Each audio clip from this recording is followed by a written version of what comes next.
SER Podcast. Hola, soy Esther Sánchez. Soy David Botello y esto es La Historia en Ruta. Si es verdad que detrás de un gran hombre siempre hay una gran mujer, Colón tuvo que ser muy grande porque tuvo 7 mujeres como 7 soles que le acompañaron, le hicieron la vida más fácil y le ayudaron a sacar adelante su proyecto. Por eso os proponemos una ruta por la vida de Colón a través de sus mujeres. Hoy se sube a la historia con nosotros Pedro Piqueras, uno de los presentadores de informativos más prestigiosos de la tele. Coleccionista de premios, entre otros, el Ondas, y un navegante, que me has dicio que tenías también el título de patrón, nada, ¿no, Pedro? Sí, patrón de yate. Me gusta mucho navegar. De hecho, yo diría que es donde me encuentro más a gusto, ¿no?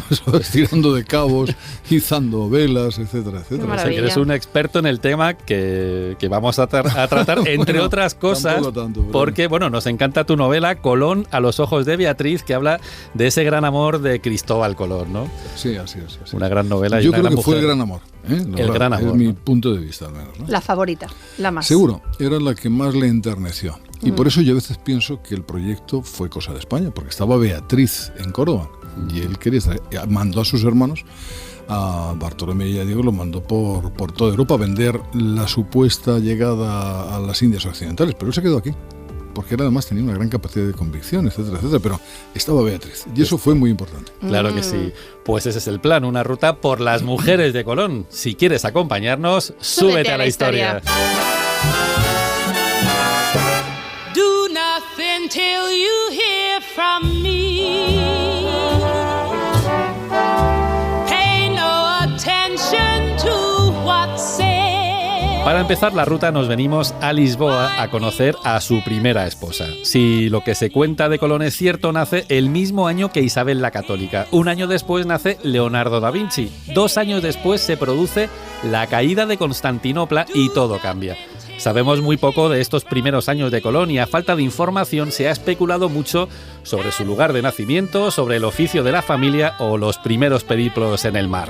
Lo que se da por bueno es que un buen día, allá por 1476, Colón se mete en un rifirrafe marítimo frente a la costa portuguesa.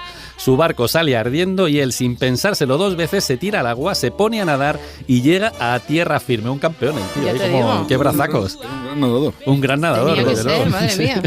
Poco después está aquí viviendo en Lisboa como agente comercial de una empresa genovesa y aquí conoce a Felipa Moniz de Perestrello. No sabemos cómo se conocen. A falta de datos, pues nos fiaremos de Hernando, el segundo hijo de Colón, autor de Historia del Almirante, la biografía de Colón. Viene a decir que se conocen en el convento de Todos los Santos, donde Colón viene a oír misa.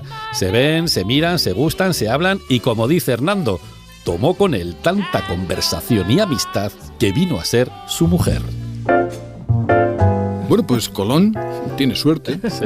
O bien tiene buen ojo. Yo creo que lo que tenía Colón era mucha inteligencia, era un fuera de serie. Un tipo listo. Sí, absolutamente.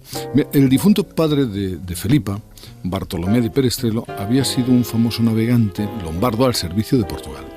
Los Moniz son una familia aristocrática, culta, se supone que también muy bien relacionada en el Portugal de entonces. La posición de la familia le abre, pues de par en par, muchas puertas en la corte.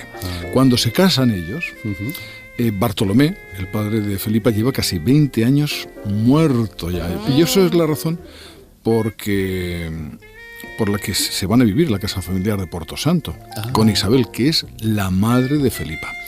Si os parece, vamos allá para conocerla. Vamos a Portosanto. Bueno, pues Portosanto es una islita del archipiélago de Madeira. Está frente a las costas de África, que queda ahí entre la península ibérica y las Canarias, ya sabéis. Las había descubierto Bartolomé, que es el padre de Felipa, que estuvo aquí de gobernador. Bueno, pues tenía unos terrenitos y una casa que fue donde vive Colón y donde se cree que nació Diego, este único hijo que tuvo la parejita. Bueno, y otra vez recurrimos a la historia del almirante, donde Hernando Colón cuenta que Isabel, la suegra, vio que le gustaba tanto el mar, los mapas y las historias de los marinos, que le dio las escrituras y cartas de marear, qué bonito, que habían quedado de su marido. Así, entre los papelajos, mapas y bitácoras del difunto suegro, Colón se da cuenta de que podría navegarse la vuelta de Occidente y hallar tierra en aquel viaje. Hay quien dice que es bastante probable que aquí en Porto Santo Colón haya descubierto un secreto que cambiará su vida y la historia, el gran secreto de Colón. Por cierto, hay un libro de un historiador, Juan Manzano, que se llama Colón y su secreto, donde cuenta todo esto con profusión de documentos y hipótesis también. Sí, Juan Manzano, uno de los grandes. Es uno de los grandes historiadores de Colón. Absolutamente. Bueno, pues para entender este gran secreto de Colón, conviene saber que los 3 cronistas más importantes de aquel momento, es decir, Gonzalo Fernández de Oviedo, Francisco López de Gómara y Bartolomé de las Casas, hablan de una leyenda que corría de boca en boca por el Nuevo Mundo, la de una carabela empujada por una tormenta que llegó hasta las islas más orientales del Caribe antes que Colón. Y un piloto desconocido, el protonauta, que había llegado en aquella nave y había vuelto para contarlo. Bueno, sí, como pasa siempre, la leyenda pues se va enriqueciendo de detalles novedosos. Como nadie sabe quién fue ese piloto, si es que lo hubo, se empieza a especular. Unos dicen que era un vizcaíno, otros que era portugués, otros que andaluz. En fin, todos están de acuerdo en que murió en Porto Santo, en casa de Colón, y que tuvo tiempo de darle toda la información para cruzar el Atlántico. Andando el tiempo, le hacen tuerto y amigo de los franciscanos de la Rábida. Dicen fue él quien le habló a Colón de aquel convento y de sus frailes ilustrados, versados en asuntos de la mar. En fin, siglo y medio después, el inca Garcilaso de la Vega le bautiza como Alonso Sánchez de Huelva. Este Alonso Sánchez de Huelva, un tipo muy interesante del que ya os hablamos en la ruta colombina, que tenía una estatua ahí en un parque de Huelva. Bueno, haya existido o no haya existido Alonso Sánchez o algún piloto misterioso, algún prenauta, como decía Pedro, lo cierto es que la vida de Colón ya no será la misma después de vivir en Porto Santo. Precisamente aquí a Colón se le despierta ese indestructible interés de buscar la ruta hacia Zipango navegando hacia el oeste. Como dice Hernando, de un día para otro, cuando Isabel Moniz le descubre la biblioteca de su suegro, el almirante se acaloró más. Fijaos qué bonito, se acaloró. Se puso... Es una frase entrecomillada, por cierto, que está en casi todos los libros. Claro. Se acaloró más. Es que, claro, es que más ese todavía. Acaloramiento... Él venía ya caliente. Él venía caliente, pero más todavía. Más aún. Bueno, pues ahí es donde se convence de que lo más rápido, lo más barato y lo más seguro para llegar a Asia es tomar la directa y cruzar el Atlántico hacia el oeste. De alguna manera es como si Colón saliera de Porto Santo sabiendo que cruzando el Atlántico a unas 750 leguas de la isla canaria del Hierro y aprovechando los vientos alisios del mar de Guinea, en el grado 28 del paralelo norte, hay unas islas que sirven de escala para aprovisionar los barcos y desde allí llegar a Zipango, la tierra del oro y las especias de las que habló Marco Polo. Hay muchas teorías respecto a eso, ¿verdad, Pedro? Que tú tenías ahí alguna muy interesante. Bueno, yo creo que primero, que él podría ser el protonauta. Él podría ser el protonauta, ¿no? En un sentido. Yo, después de leer la historia de Colón y de leer algunos libros, yo creo que, por ejemplo, los de Juan Manzano y de otros, ¿no? Y Consuelo Varela, que es una gran historiadora de Colón, la verdad es que yo tengo una sensación particular. Y es que Colón fue allí, fue a América, pero ¿qué hacía este hombre solo con 12 de tripulación y nada? Pues no hacía nada. Tenía que conseguir el favor de un estado, y en aquel momento pues Castilla era un estado emergente, ¿no? Castilla y Aragón. Y entonces él lo que tenía que hacer es convencer a la reina de que eso estaba allí, ¿no? Claro. Y en eso pasó toda su vida, intentando convencer a la reina hasta que recibe el favor, firma las capitulaciones, pero bueno, eso es otro cantar, ya hablaremos de ello. Ahora llegamos a hablar de eso, claro que sí, pero bueno, que entonces Colón podría ser ese protonauta. Por lo Bueno, menos pienso que podría haber ido antes de vender el proyecto. claro, sea como sea, él llega cargado de certezas y se dirige a Portugal para presentarle su idea a la corte de Joao II. Siempre ha sido Juan II, pero desde que está Joao Félix en el Atleti ya podemos llamarle Joao, ¿no? Sí, yo lo conozco siempre Claro, por Juan. Claro. Ha quedado lo yo. Hombre. Bueno, Colón se pasa 7 años peleándose por su proyecto. Ya sabemos que se guarda un as en la manga. Lo que pasa es que no se fía y prefiere callarse ese secreto, y para convencer al Comité de Sabios de Portugal pues enreda sus teorías en cálculos chapuceros que tratan de dar coherencia a lo que está diciendo. Los chicos listos de la corte portuguesa pues no se tragan esta artimaña y, como es lógico, le dicen por qué no es, que el proyecto tal como lo cuentan es un disparate fundado simplemente en la imaginación. Pero nuestro tozudo marinero no acepta un no por respuesta. Entonces abandona Portugal y se viene a Castilla, la competidora de Portugal en la carrera atlántica. Y entonces nos encontramos con otro de los cabos sueltos de la vida de Colón, el misterio de Felipa. Bueno, el matrimonio con Felipa acaba bruscamente y no está muy claro qué pasó con ella ni cómo fue ese final. Hay quien dice que cuando la corte portuguesa rechazó el proyecto, Colón abandona a Felipa ahí de mala manera y se viene a Castilla a vender el proyecto. Es verdad que se sabe muy poco de ella, pero muchas teorías indican que enviudó. Ella murió y se vino para acá con el niño de la mano, ¿no? Y Eso se es lo más vino. probable, parece. Sí, bueno, hay quien dice también que salió por patas porque se metió en algún jaleaco con Joao II, el rey de Portugal. Se habla incluso del robo de un mapa de Toscanelli que se paga con la pena de muerte. Lo que no explican estas dos versiones es por qué se lleva al pequeño Diego en vez de dejarlo con su madre. Claro, a ver si es como dice Pedro, que es que ya no estaba la madre. Claro. Y entonces hay quien dice que cuando Felipa se queda abandonadita perdida, sin marido y sin hijo, se mete en un convento. Que ya estábamos tardando en meter a una Es mujer que en un siempre hay convento. una mujer en un convento, esto es Siempre. así. Hace unos años apareció en un convento de Portugal la firma de una monja llamada Felipa Muniz, que estaba allí. Algunos historiadores portugueses creen que es ella, que es esta Beatriz. Claro. Ya en el 19, cuando se inventan las mejores historias de la historia, se empezó a decir que para que Felipa no se chivara del gran secreto, Colón le dio matarile y se vino a Castilla. Otra versión Oye. maravillosa. Se vino viudo. Y se vino viudo. Y el tema es que claro. esté viudo. Esta, desde luego, es la más novelesca, la verdad. Claro, hombre, y más decimonónica, ¿no? Sí. Claro. Con esa fuerza. Tiene un punto, ¿no? Tiene un punto. Tiene un punto, pero lo más probable es que a Felipa le dé por morirse cuando Diego es muy pequeño. Claro. Eso tiene, pues, como todo el sentido. Pues que es lo que decía Pedro. Lo que claro. decía Pedro, porque lo que sí sabemos a ciencia cierta es que cuando a Colón le dan calabazas en Portugal, sale de allí un poco ahí de Estrangis y se viene con su hijo Diego a Castilla. Eso es así. Así que vámonos a Huelva.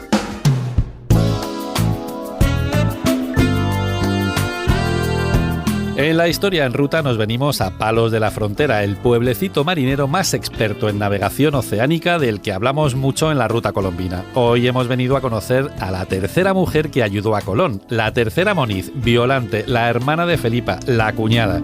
Parece ser que nada más llegar a Castilla, Colón viene a Palos porque Violante vive aquí. Está casada con un señor de Palos, Miguel Moliarte, y es bastante probable que mientras Colón se dedica a viajar detrás de la corte de los Reyes Católicos, Violante se haya quedado con Diego. Así que Violante le libera de esa responsabilidad de ejercer de padre. Sí, bueno, hay otra versión. Una versión que dice que Diego se queda con los monjes del convento franciscano de la Rábida. Yo creo la otra, ¿eh? Yo creo que se queda con Violante, ¿no? Pero bueno, está bien traer y con a su marido, colación. que es el apellido era Moliarte o Muliarte también, Muliarte, o sea, que era así, ¿no? Claro. Pero sí, está muy cerquita de Palos, Sí. toda esa zona. Uno de sus frailes, Antonio Marchena, es un experto cosmógrafo con el que se entrevista a Colón para contarle su proyecto. Y otro fraile, que es muy importante, Y aquí queríamos llegar. claro, es Juan Pérez. Tiene por decirlo de alguna manera, tendría el teléfono rojo con la corte de Isabel, ¿no? ¿Por qué? Porque este hombre había sido confesor de la reina. Y muy probablemente, es una teoría también a raíz de distintas lecturas y en algún sitio lo he leído también, y es que Colón le confiesa en Poridad, que se llamaba en secreto de confesión, le confiesa a este cura que tiene la ruta para ir a las Indias Occidentales.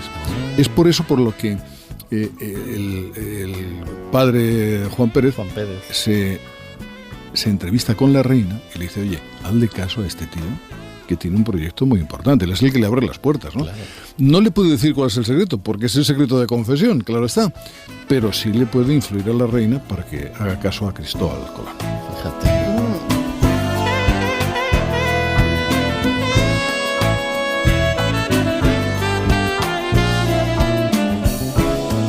Y nos venimos deprisa y corriendo a Alcalá de Henares, porque aquí esperan los Reyes Católicos a nuestro navegante, a Cristóbal Colón. Cuando los conoce, Isabel acaba de dar a luz a Catalina de Aragón, la futura reina de Inglaterra.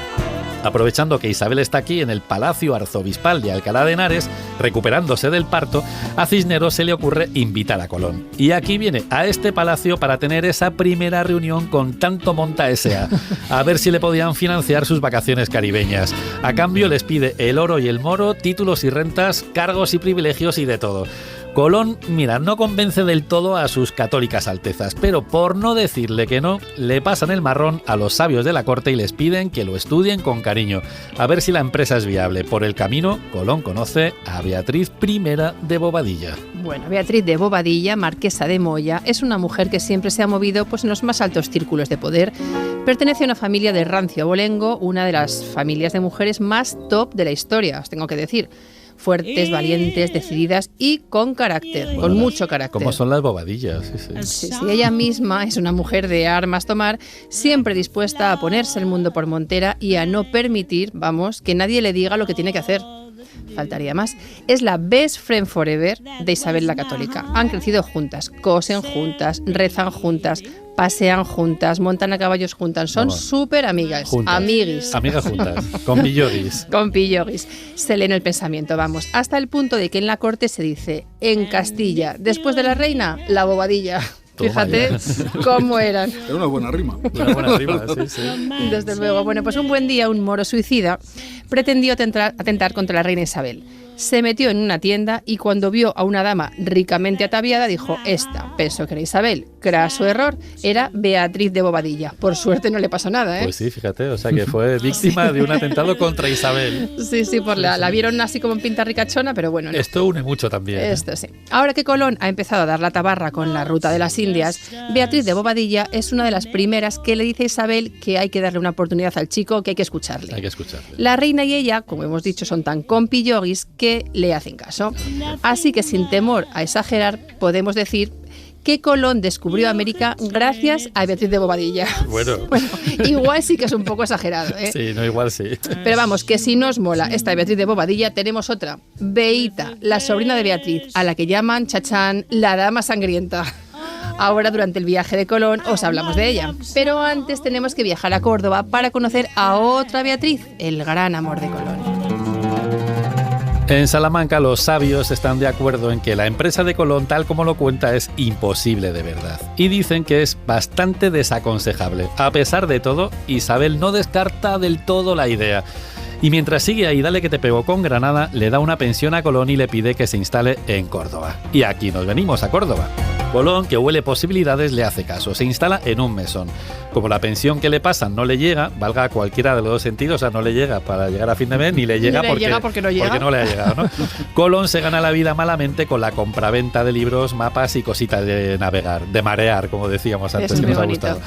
Una noticia de la época nos dice que va con una capa raída porque no tiene para comprar una nueva, así que sí anda el pobre. De pelado el pobre. Uno de sus puntos de venta favoritos es la farmacia de Leonardo Esbarrolla, que estaba cerquita del convento dominico de San Pablo y al lado de la Puerta de Hierro, que entonces comunicaba los barrios de la Medina y de la Exarquía. Por si pasáis por aquí, pues que vengáis a visitarla. Esbarrolla organiza una tertulia para marinos, científicos y demás amantes de la cultura. Entre los asiduos hay un tal Rodrigo Enríquez de Arana, un marino que se hace muy buen amigo de Colón. Rodrigo es tío segundo de Beatriz Enríquez de Arana, el gran amor de Colón, y la protagonista de Colón a los ojos de Beatriz, que es la novela de Pedro Piqueras, que tenemos aquí con nosotros. ¡Qué casualidad! Estaba antes. Bueno, ¿quién era Beatriz y Bueno. por qué vivía con su tío? Bueno, Beatriz era una chica muy joven, entonces tendría entre 19, 20, 21 años como mucho, ¿no? Y vivía con su tío porque sus padres habían muerto. Así, Simplemente. Era sencillamente. Pedro Torquemada y la madre no recuerdo ahora mismo, pero habían muerto y él se queda en lo que se llamaba la curatela, en la tutela de su tío, que era Rodrigo Enríquez, ¿no? Este tenía un hijo, por cierto, que también frecuentaba la farmacia, la botica de Esbarrolla, porque aquello era un centro, pasaba mucho con los farmacéuticos, que era una gente pues muy relacionada con la intelectualidad y tal. Bueno, pero por seguir con ella, Beatriz había nacido en la aldea de Santa María de Trasierra, que era yo la he visitado, mira, aquí tenéis, os traigo una foto, estoy en la puerta de la casa de Beatriz, que tiene un sol ahí Muy esculpido. guay, ahí se ve, está Esa es la casa de- estupenda, sí. La casa está a unos 12 kilómetros de Córdoba, creo recordar, 2 leguas, dicen, sí. Bueno, pues ya metido en la montaña. Lo cierto es que Beatriz tiene una infancia pues desgraciada. Sus padres, Pedro Torquemada y su madre, Ana Núñez, pues mueren. El padre al morir, la madre se viene con él y enseguida muere ella cuando ellos tienen muy poquitos años, ¿no? Ella y su hermano, ¿no? Entonces, ¿qué pasa? Pues que los dos se quedan con la abuela materna, creo recordar que se llamaba Leonor, y que también muere pronto. También con muere. lo cual, claro, cuando Está rodeado de muerte. Tiene muy mala de suerte. Mala suerte. La verdad. Bueno, es una mala suerte, pero también buena suerte, porque eso le lleva a ella a vivir con su tío, con Rodrigo Enrique de Arana, que al que me refería antes, ¿no? Con este intelectual que iba a las tertulias Sí, de Esbarrolla. bueno, un tipo, yo creo que muy importante para la vida de Beatriz y para todo lo que había alrededor, porque este hombre, aparte de ir a las tertulias, le enseña a leer y a escribir a Beatriz, y eso no era normal en aquella época, ¿eh? Claro, enseñar a una mujer. No, luego veréis que Colón también es un hombre preocupado por lo intelectual y quiere que sus hijos tengan la misma formación que los hijos de los reyes, ¿eh? Claro. Y Beatriz Galindo, otra Beatriz, le enseñaba latín tanto a los hijos de los reyes como a Beatriz, como a Hernando, al hijo de Beatriz. Sí, de Beatriz Galindo no hablamos en el programa porque es importante para los hijos para de los Colón, hijos, pero no para Colón. Pero no para Colón, pero es verdad que es otra Beatriz muy importante en la debe ser vida un de nombre Colón. de moda, ¿no? Como ahora Vanessa. Sí. Sí. Son todas Beas, es verdad. Sí, Beas. sí. ¿Y Pedro, se sabe cómo conoce a Colón entonces? Bueno, exactamente, yo creo que en esto podemos inventar algo, ¿no? Pero todo parece indicar que se conocen a través de la botica de Esbarrolla. ¿Por qué? Pues porque va el tío, va el hijo de su tío, su primo, va también, que luego fue navegante, fue con Colón, ¿no? A América, en el tercer viaje, creo recordar, ¿no? Y ella está allí. ¿Qué ocurre? Pues que está viendo a los intelectuales, supongo, ella me la imagino detrás de una cortina sin que se le vea, viendo aquello, y a ella pues le cae bien el tal Colón, que iba vestido efectivamente no solo con ropas como muy humildes, sino además mezclaba el rojo con el verde de una poco ahí parecía una bandera portuguesa. Pero igual era mono, ¿no? Se fijó ella. No, el tío lo que era muy inteligente, de verdad, eso yo cuando a toda la gente cuando me pregunto por Colón digo, mira, leed las cosas que han pasado en su vida y veréis que era un tío con un propósito, ¿eh? Con un propósito y con una determinación, y que lo consigue. Sí. Bueno, allí es donde él se relaciona con mucha gente pues famosa, rica en aquella zona. Ten en cuenta que era la zona de conquista de España, ¿eh? Todavía quedaba Granada por conquistar, y ahí se reunían también muchos cazadores de fortuna, y él estaba allí. Claro. Beatriz le conoce, bueno, y se enrollan. ¿Dónde? Pues seguramente en la pensión, en la donde estaba él viviendo, ¿no? Es una niña que yo creo que debió ser una mujer muy atractiva, porque desde ese momento Colón se queda enganchado a España y a Córdoba, y ya su propósito es que siempre sea una conquista de España, la aventura esta. Claro que sí. Bueno, pues si os parece seguiremos hablando de Beatriz y mucho, pero antes tenemos que marcharnos a Jaén porque está a puntito de pasar algo que cambiará la historia de Beatriz, la historia de Colón y la historia del mundo. ¡Tututún!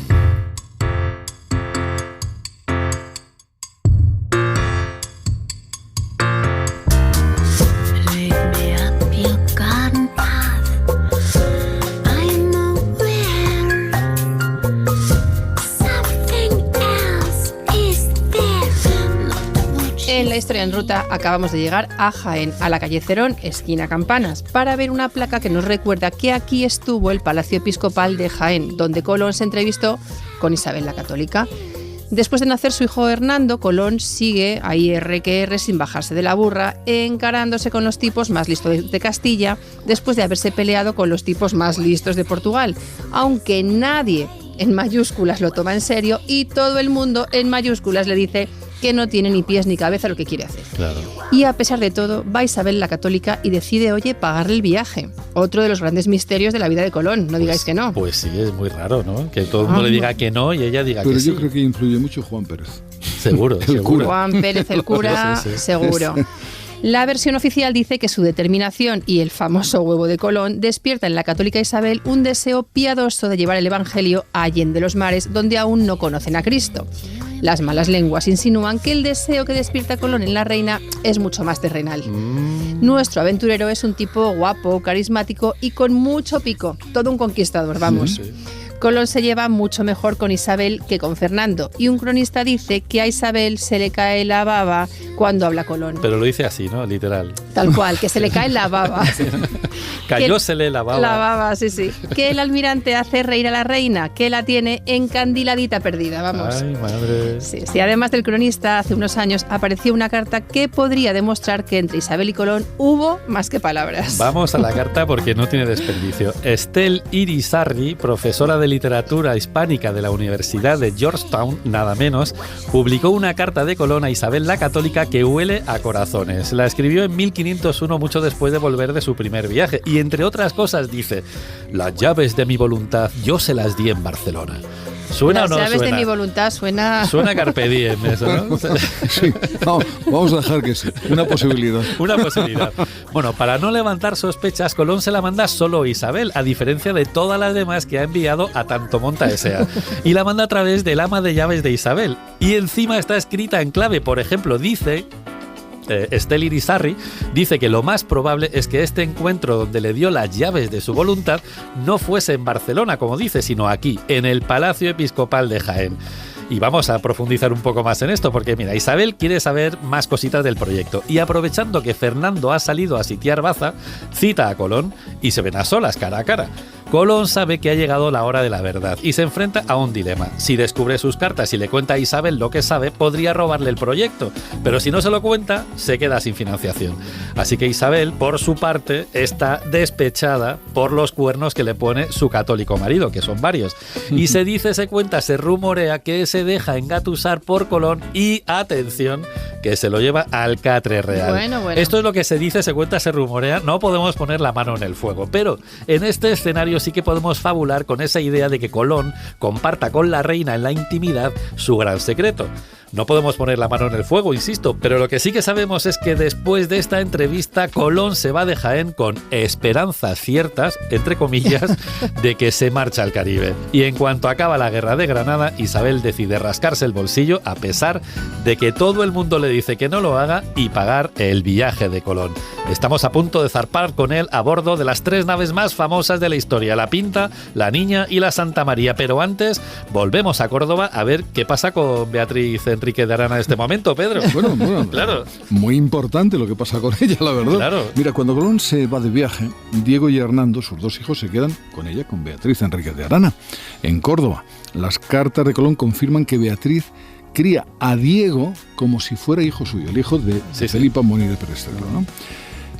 Todo parece indicar que antes de salir de viaje y pensando que a lo mejor no vuelve, Colón quiere que sus 2 hijos vivan juntos, se críen, crezcan en casa de Beatriz, y Beatriz lo acepta porque siguen manteniendo una muy buena relación. Yo insisto que creo que este era el amor de verdad de Colón, ¿no? Bueno, por si fuera poca prueba de lo bien que se llevan, Colón se lleva en este primer viaje a Diego Arana, primo de Beatriz, hijo de Rodrigo Enríquez de Arana, el de la tertulia de la Rebotica, Claro. y lo pone de alguacil mayor, que es el que tiene bajo su jurisdicción toda la armada, el que administra el agua potable. Es un poco el policía de todo aquello, ¿no? Y el que administra el agua, cuidado. Que Sí, esto es eso es mucho. importantísimo. Tú imagínate la sed que pasaban por ahí, rodeados de agua salada todos, ¿no? Sí quería preguntarte por Hernando de Colón, ¿no? Bueno, Que era un tipo muy interesante. Hernando, el hijo de Beatriz, es el más listo de los 2 hijos. Esa, la verdad, es un tipo que estudia, los 2 estudian con los mismos profesores que los hijos de los reyes católicos, es decir,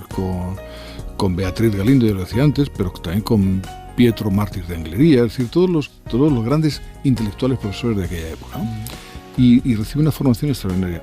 Hernando Colón no solo es el biógrafo de su padre, que trata de rescatar la figura paterna cuando hay una contestación tremenda al padre, cuando se le acusa de todo, ¿no? Entonces el hijo hace esa historia para decir, no, mi padre era esto y era un tipo muy importante y tal. Pero no solo hace la biografía, sino que viaja, es el notario mayor del reino en un momento, pero con Carlos I.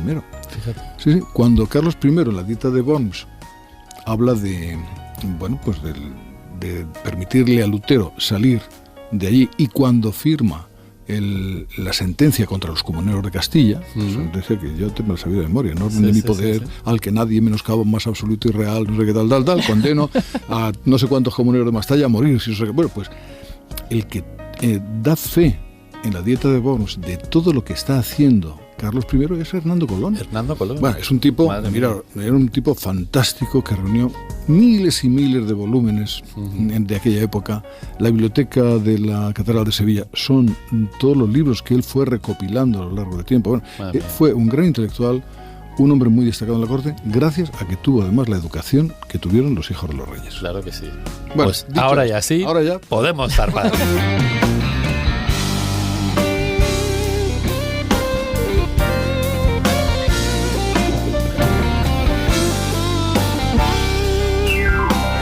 Para cerrar el círculo de las mujeres de Colón, tenemos que hacer una paradita en La Gomera. Aquí vive y aquí está de señora Beatriz II de Bobadilla, sobrina de la primera Bobadilla, la tercera Beatriz de Colón, la cuarta si consideramos a la latina. Y para hablarnos de ella, hemos quedado aquí en La Gomera con Carlos Álvarez, escritor, guionista, profesor de guión en la Universidad del Atlántico Medio y autor de La Señora, una novela inspirada, como no, en Beatriz de Bobadilla. ¿Qué tal, Carlos? ¿Cómo Hola, estás? Carlos. Hola, buenas tardes, buenos días. Muy buenos días. ¿Quién era Beatriz de Bobadilla? Pues Beatriz de Bobadilla era una dama de la corte, una camarera de la corte, era sobrina de Beatriz de Bobadilla. Su tía tenía un poder en la corte impresionante, era consejera de la reina, Sí. y se decía, pues había una copla que decía, detrás de la reina de Castilla, la Bobadilla. Sí. Esta era la sobrina. Esta es la Pero sobrina. bueno, parece que el rey la miraba con muy buenos ojos. Ay, madre. Parece, y en un momento determinado pues la casan con Hernán Peraza, que se encuentra en la corte acusado de haber matado a un capitán de conquista, Uy, madre. y claro, solo le podía costar la cabeza. Claro.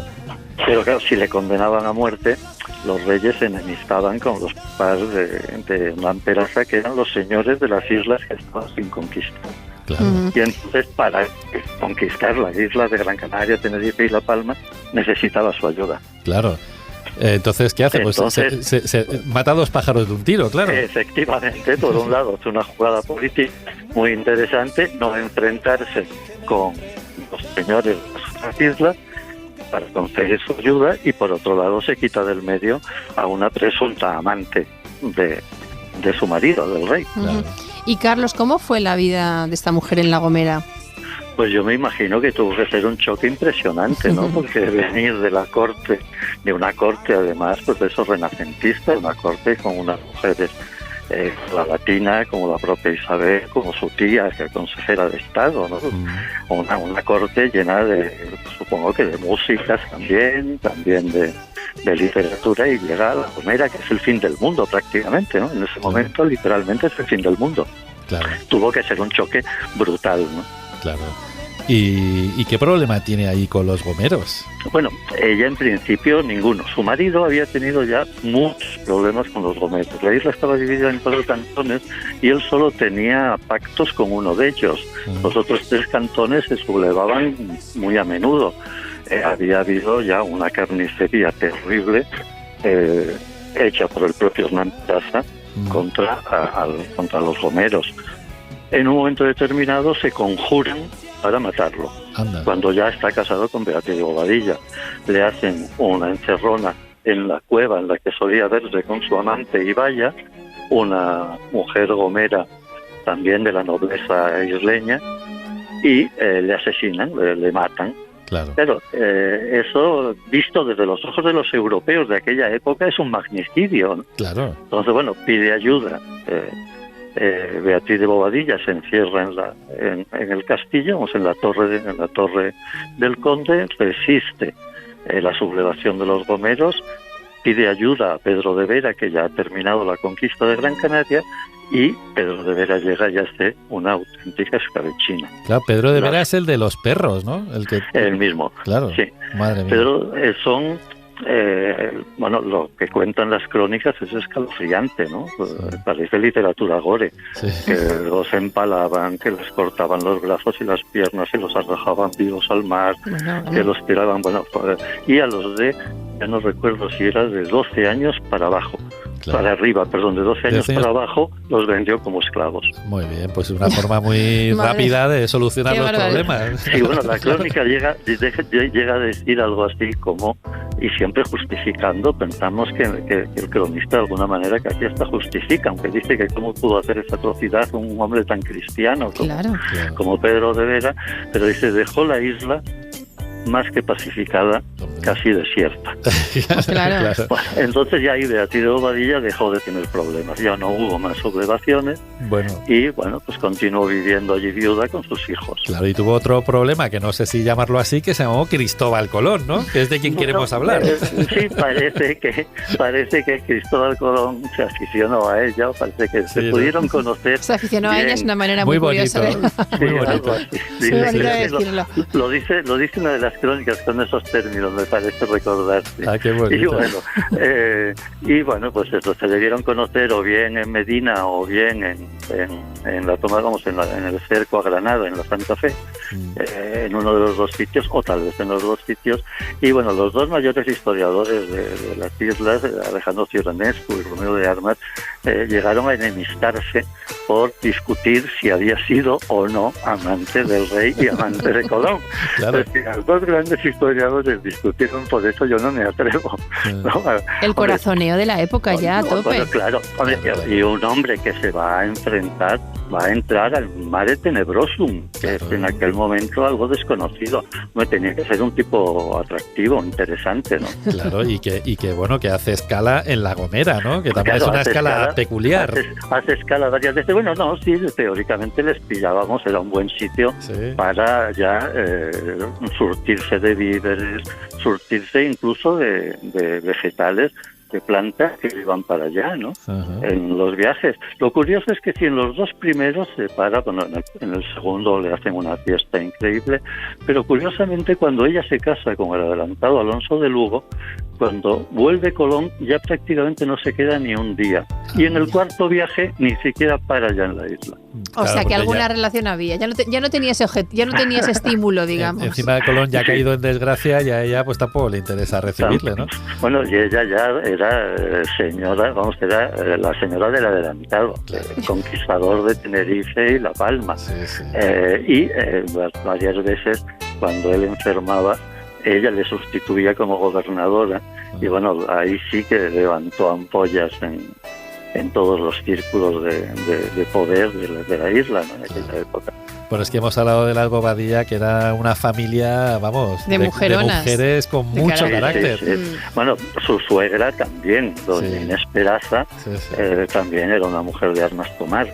Los esclavos que le mandaron en un barco después de esa matanza de Pedro de Vera, que junto a la matanza pues expulsó de la isla a muchísimos gomeros y algunos los mandó a Lanzarote, donde estaba doña Inés Peraza, y ella los mandó tirar todos al mar, excepto de los de 7 años para abajo, que los repartió como esclavos entre los conquistadores. Bueno, hay que decir, angelitas también todos, angelitas, ¿no? Sí, unos angelitas. Bueno, pues hemos hablado con Carlos Álvarez, escritor, guionista, profesor de guión y autor de La Señora, que es una novela inspirada en Beatriz de Bobadilla. Muchísimas gracias por subirte a la historia con nosotros, Carlos. Carlos, mil gracias. A ustedes. Muchas gracias a ustedes. Un saludo. Un saludo.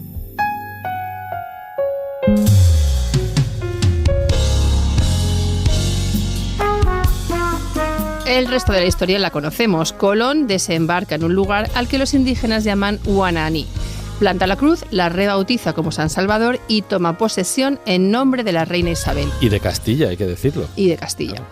Bueno, eso es el paraíso terrenal. Playas de arena blanca, aves de colores, vegetación exuberante y mujeres a tutiplén. Oye, todas monísimas y para su deleite casi en culipatos. Sí. Totalmente. Colón dice de sus habitantes que son gente de amor y sin codicia. Fíjate qué descripción. Mansos y dulces y que siempre sonríen. Son los taínos, gente de piel cobriza que reciben a los recién llegados pues con los brazos abiertos. Pues sí, debía ser gente buenísima, no tenía maldad. Comían el fruto que le daban los árboles, vivían en paz y tranquilidad hasta que llega Colón y sus huestes, esa es la verdad, ¿no? Y le da la vuelta a la historia. Le da la vuelta, sí, pero Colón sí es cierto que anota en su cuaderno de bitácora de viajes, donde anota todo, lo que tiene en tierra, lo que tiene en el mar, ¿no? Que los nativos aprenden muy rápido. Y una cosa, debían ser buenos sirvientes, decía él. Sirvientes, ¿no? Sí, claro. Sí. Él es un hombre de su tiempo, y en aquel tiempo la esclavitud era algo casi normal. O sea, era un concepto Bueno, algo contra lo que lucha la reina claro. Isabel y Bartolomé de las Casas. Sí, a ¿no? ver, y no luchan contra la esclavitud, Sí, sí. luchan contra la esclavitud de los vasallos castellanos. Claro, digamos. O sea, que claro. esclavos lo No, asumían, era es una sociedad es que asumía... Para la corona española, en aquel momento, los indios no eran esclavos en absoluto, eran ciudadanos españoles. Claro, sí. Y así eran tratados, por lo menos Sí, sí. legalmente, ¿no? Lo que pasa es que los que iban por allí, pues desde Colón, que buscaba oro, Claro. y otros que le acompañaban, que buscaban oro, pues se debió montar una zapatilla tremenda, ¿no? Sí. Contra ellos, ¿no? Pero es lo que decíamos, que es un hombre de su época también, ¿no? Colón. un hombre- sí, totalmente. Pero fíjate que la esclavitud en el mar siguió existiendo mucho tiempo después. Cervantes fue esclavo en Argel, Claro. mucho tiempo después.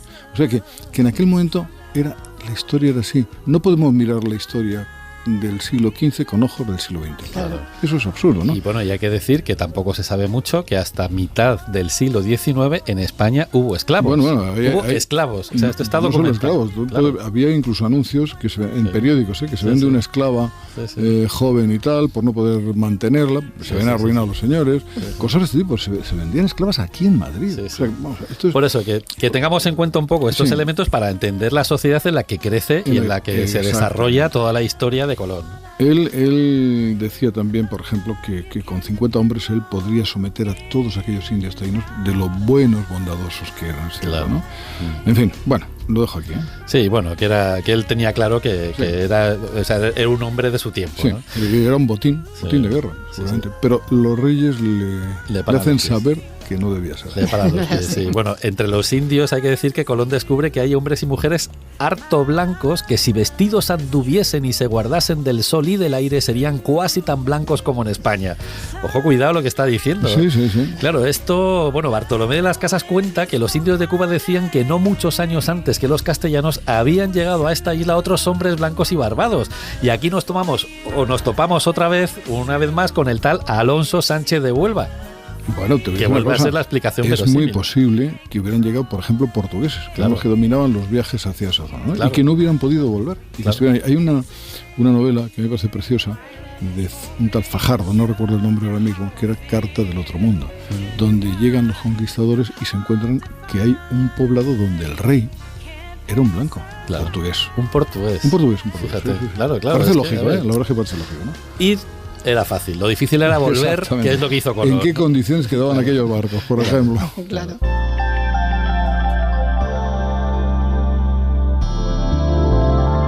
Colón se planta en Castilla cargado de pruebas de que ha abierto una nueva ruta hacia las Indias. Oro, 7 indígenas, varios mapas, diarios, cacahuetes, guindillas, bueno, de todo.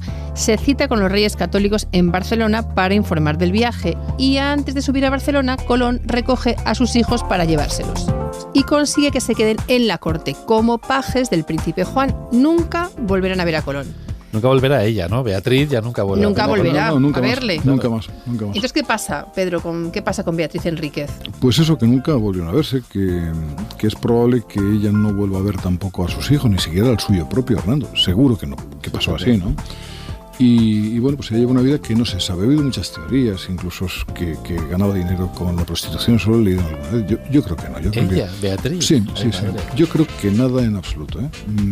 Desde luego, Hernando Colón escribe muy mal de ella. Escribe mal Sí, o sí. poco, ¿no? Porque Poco, no, se le- pero en un momento determinado habla mal de la madre, ¿no? Fíjate. Como que no quiere saber nada de ella, ¿no?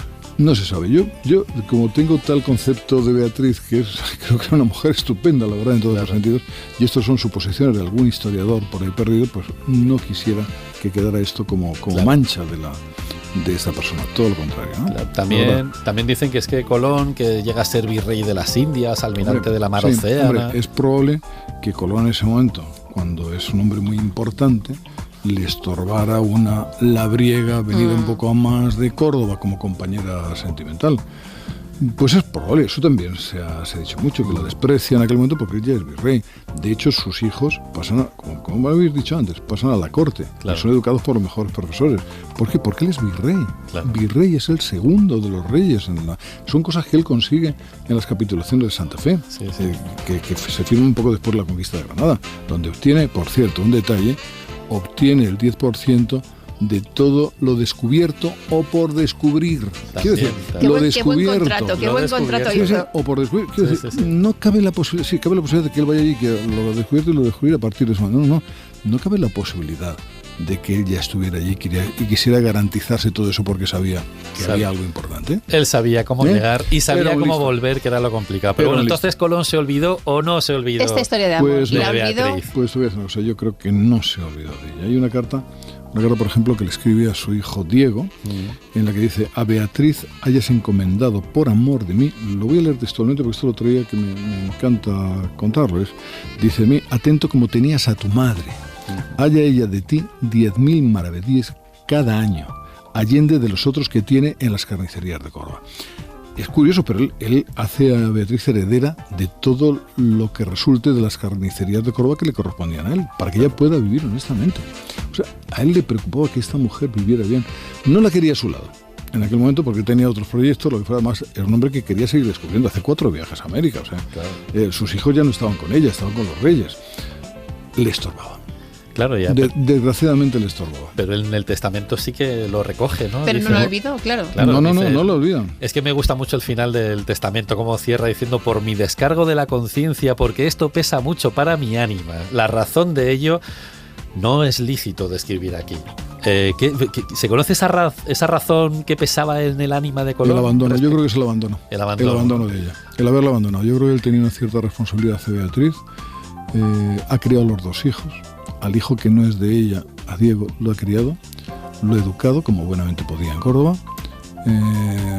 Ellos la querían con toda seguridad cuando eran niños. Después, pues la memoria de los niños se va olvidando de todo cuando están en la corte. Y además están deslumbrados por lo que es una corte. Imagínate lo que es salir de una casa... De la capa raída de Colón. Y de pronto, claro. Ir allí a la corte. Y entonces pues se van olvidando. Eso es la verdad. ¿Y entonces Beatriz reclamó o no reclamó su pensión? Pues yo creo que nunca.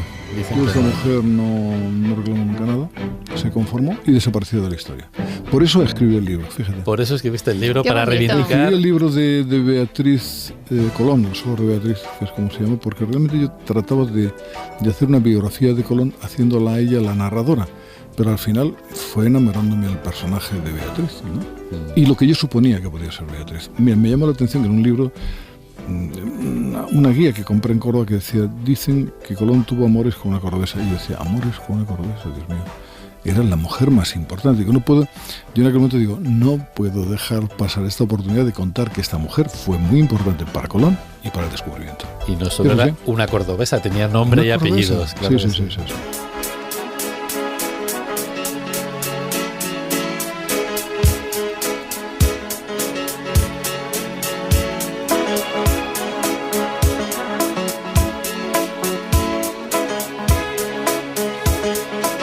En la historia en ruta nos venimos a Granada, a la Capilla Real de la Catedral, donde descansa Isabel la Católica al lado de su católico Fernando. Y aquí nos encontramos con Ainara Aristoy, cómo no, de la Asociación Funerarte. Funerarte.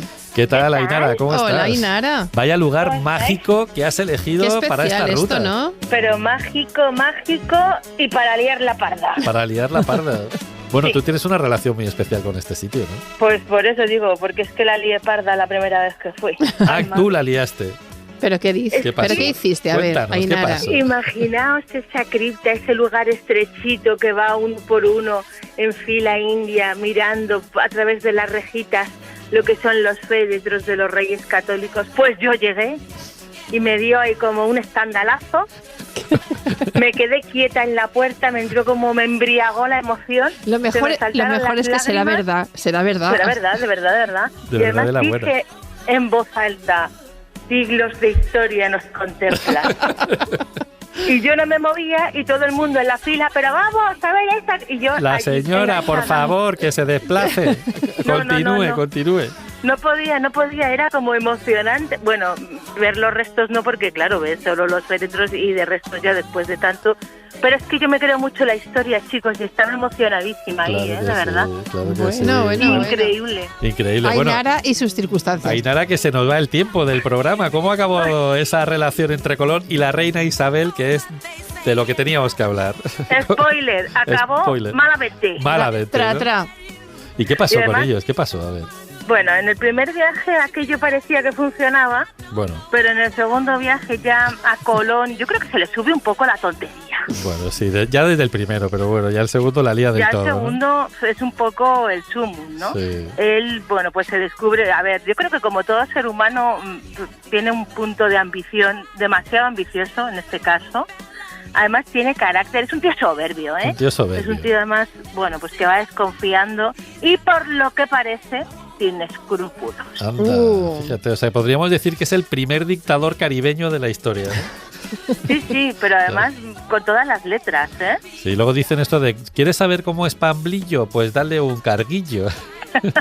David lo ha tuneado, pero Pablito dale un carguito, pero bueno, vamos, pues que también ¿quieres saber cómo es Pablito? Dale un carguito, pues eso le pasó a ¿Y Colón, entonces ¿no? qué le pasa a Colón? Coloncito le dieron un carguito y la lió. Pues también.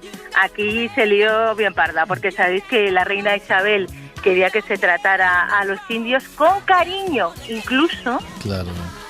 que se les tratara bien, sin hacerles daño, bueno, pues con cierto amor. Y a Colón, pues dice, esto me sobra. Yo lo que quiero aquí es sacar el oro, tener pasta y lo que es todavía más grave, bueno, pues tener personas, porque traficaba con personas, traficaba con esclavos. No. Y es algo que a la reina pues no le va a gustar, porque hay un chivatillo. ¿Hay un chivatillo? Sí. Está mal visto, pero hay alguien que está ahí vigilando. Juan de Fonseca era Juan de Fonseca, gestor. Un controller más que un chivatillo, ¿no? Sí, bueno, más que controller y además chivatillo. Esto es así. Hombre, pero vamos a ver, si le han dado órdenes de tratar bien a los indios y él se dedica a venderlos como esclavos, pues igual es normal que se chive, ¿no? El controller. Bueno, no sé yo, si otro hubiera hecho lo mismo. La verdad es que sí cumple con la promesa que le hace a Isabel, sí. Es su gestor de confianza, y le cuenta que Colón ha capturado nada más y nada menos que 1.200 nativos. Los va a vender como esclavos en Castilla. Madre mía, bueno, claro, me imagino que cuando llega Colón a Castilla con estos esclavos nativos, pues que la reina no le hace mucha gracia, ¿o qué pasó? Pues parece ser que Isabel se agarró un mosqueo, sí. Pero de los de agárrate y no te menes.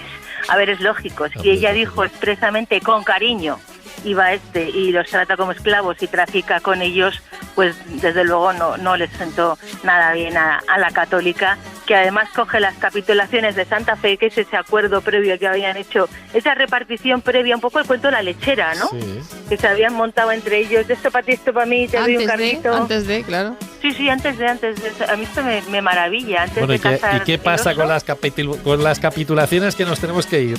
Pues que coge Isabel y dice, ¿cómo? Esto fuera, se las pasa por ahí mismo, por Sálvase a la parte, y le dice, ya esta primera ruptura a Colón, de esto se va a acabar, estos privilegios se van a acabar, y aquí empieza esa grieta terrible entre ambos, que terminará pues mucho peor, directamente. Pues terminará muy malamente, pero lo tendremos que contar en la próxima ruta, porque esto no da para más. Hoy se ha subido a la historia con nosotros Pedro Piqueras. Muchísimas gracias. Oye, qué gusto irte. Gracias a vosotros, porque de verdad me habéis permitido hablar de algo que no sea información diaria, ¿no? que es algo que a mí la verdad es que me importó mucho durante un tiempo, cuando me metí mucho en temas de navegaciones y a leer a Marco Polo y a Cabeza de Vaca y todo esto, y pensé que este tipo, el más importante de todos, era Cristóbal Colón, que sin embargo tenía una imagen. Mira ahora lo que está pasando en América con él, que están destrozando todas las estatuas, ¿no? Bueno, pues era mucho más importante seguramente que aquellos que quieren destrozar sus estatuas. Claro que sí. Pues nada, Enrique Hernández anda manejando astrolabios, cuadrantes y cartas de marear para ver si consigue arreglar este desconcierto sonoro. Y a los micrófonos, siempre dispuestos a luchar contra viento y marea para abrir nuevas rutas que nos lleven a la historia del Nuevo Mundo o al Nuevo Mundo de la historia, Esther Sánchez y David Botello. Te esperamos en la próxima ruta. Si quieres acompañarnos, súbete a la historia. Suscríbete a La Historia en Ruta. Todos los episodios y contenidos adicionales en la app de Cadena Ser y en nuestros canales de Apple Podcast, Spotify, iVoox, Google Podcast y YouTube.